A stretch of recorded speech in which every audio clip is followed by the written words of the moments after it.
Best पतपेढीमध्ये Thackeray बंधूंचा मोठा पराभव झालाय। बेस्ट निवडणुकीमध्ये ठाकरे बंधूंना एकही जागेवर जिंकता आलेलं नाही। शशांक राव यांच्या पॅनलने 14 जागा जिंकल्यात। बेस्ट पतपेढीतील 9 वर्षाची सत्ता ठाकरेंच्या शिवसेनेने गमावली आहे। बेस्ट युनियनचे नेते शशांक राव यांच्या सर्वाधिक 12 जागा तर भाजपाच्या 9 जागा। ठाकरे बंधूंच्या उत्कर्ष पॅनलला एकही जागा जिंकता आलेली नाही।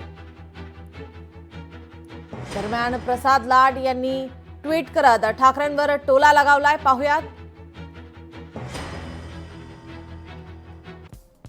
बेस्ट इलेक्शनमध्ये ठाकरे ब्रँड 21 समोर 0 म्हणजे ब्रँडचे बॉस एकही जागा जिंकू शकले नाहीत।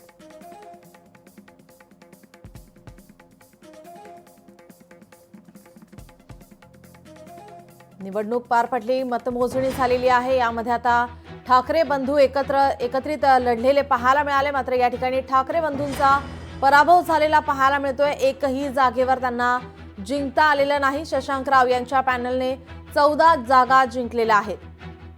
बेस्ट निवडणुकीमध्ये ठाकरे बंधू या ठिकाणी पराभूत। आपले प्रतिनिधी उमेश करंजकर आपल्यासोबत जोडलेत। उमेश, काय अधिकची माहिती?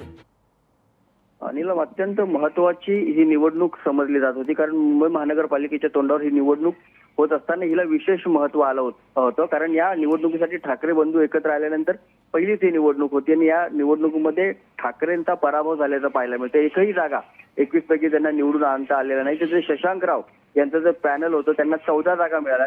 तर भारतीय जनता पक्षाचे जे प्रणित पॅनल्स आहेत त्यांनी प्रसाद लाड यांच्या नेतृत्वाखाली त्यांचं पॅनल उभं केलं होतं, त्यांना 7 जागा मिळालेल्या आहेत। अशा प्रकारचा हा निकाल जो आहे तो समोर आलेला आहे। धक्कादायक निकाल आहे, कारण गेल्या 9 वर्षापासून या कोऑपरेटिव्ह सोसायटीच्या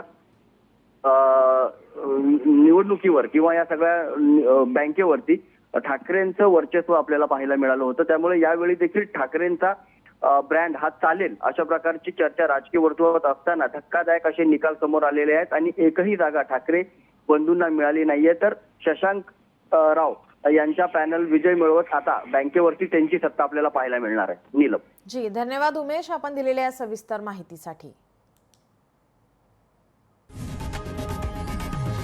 लोकशाही मराठी ऐका, पहा, जागरूक रहा।